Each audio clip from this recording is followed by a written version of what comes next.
అందరికీ నమస్కారం అమ్మ. ఈరోజు మనం తెలుసుకుంటున్న అంశం ఏంటంటే 6వ తరగతి తెలుగులో 10వ పాఠ్యాంశమైన త్రిజట స్వప్నం అనే పాఠ్యాంశానికి సంబంధించిన టోటల్ నోట్స్ని ఈరోజు వీడియోలో చూద్దాం.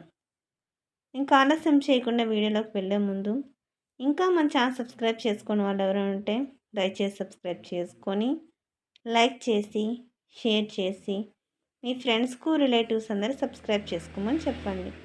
నా ఛానల్ సబ్స్క్రైబ్ చేసుకొని ప్రత్యక్షంగా పరోక్షంగా సపోర్ట్ చేస్తున్న వాళ్ళందరికీ పేరు పేరున ప్రత్యేకమైన హృదయపూర్వక ధన్యవాదాలు. ఇంకా ఆలస్యం చేయకుండా వీడియోలోకి వెళ్ళిపోదాం. మొదటి ప్రశ్న, త్రిజట తోటి రాక్షస స్త్రీలతో సీతాదేవి పట్ల ఎలా నడుచుకోవాలని చెప్పింది. తర్వాత రెండవ ప్రశ్న, తనను రక్షించేవారు లేరని బాధపడుతున్న సీతాదేవిని హనుమంతుడు ఏమని ఓదార్చాడు. తర్వాత మూడవ ప్రశ్న, త్రిజట తన కలలో వచ్చిన అంశాలను తోటి వారితో ఎలా వివరించిందో మీ సొంత మాటల్లో రాయండి. తర్వాత నాలుగవ ప్రశ్న, రాష్ట్ర స్థాయి ఆటల పోటీకి ఎన్నికై గెలుపు గురించి ఆందోళన చెందుతున్న మీ మిత్రునికి ధైర్యం చెబుతూ లేఖ రాయండి. తర్వాత ఇది అంశం నాన్న మధ్యలో. తర్వాత ఇట్లు అని పెట్టి తర్వాత స్నేహితురాలు ఎవరైతే రాస్తున్నారో వాళ్ళ పేరు, చిరునామా అంటే మీరు ఎవరికి రాయాలనుకున్నారో వాళ్ళ అడ్రస్, తర్వాత భాషాంశాలు, క్రింది గీత గీసిన మాటలకు అర్థాలను రాయండి, వాటితో సొంత వాక్యం రాయండి. ఇంతి అంటే స్త్రీ, మనం స్త్రీలను గౌరవించాలి.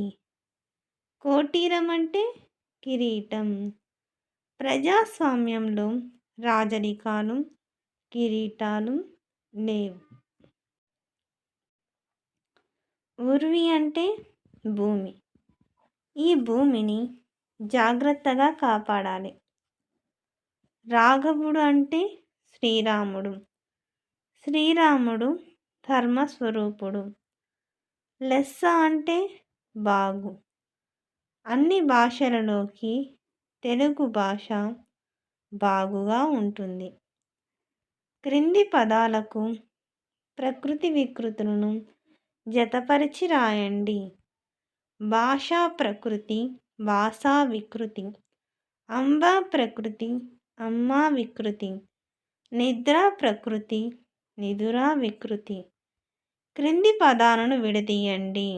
శుద్ధాత్ముడు, శుద్ధ ప్లస్ ఆత్ముడు. రామాలయం, రామ ప్లస్ ఆలయం. రవీంద్రుడు, రవి ప్లస్ ఇంద్రుడు.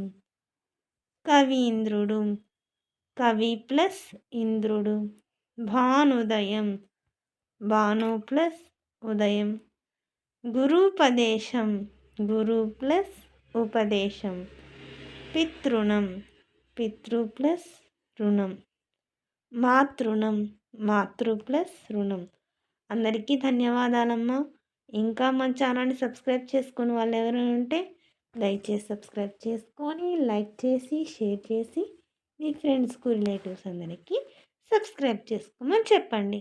నా ఛానల్ని సబ్స్క్రైబ్ చేసుకొని ప్రత్యక్షంగా పరోక్షంగా సపోర్ట్ చేస్తున్న వాళ్ళందరికీ పేరు పేరున ప్రత్యేకమైన హృదయపూర్వక ధన్యవాదములు.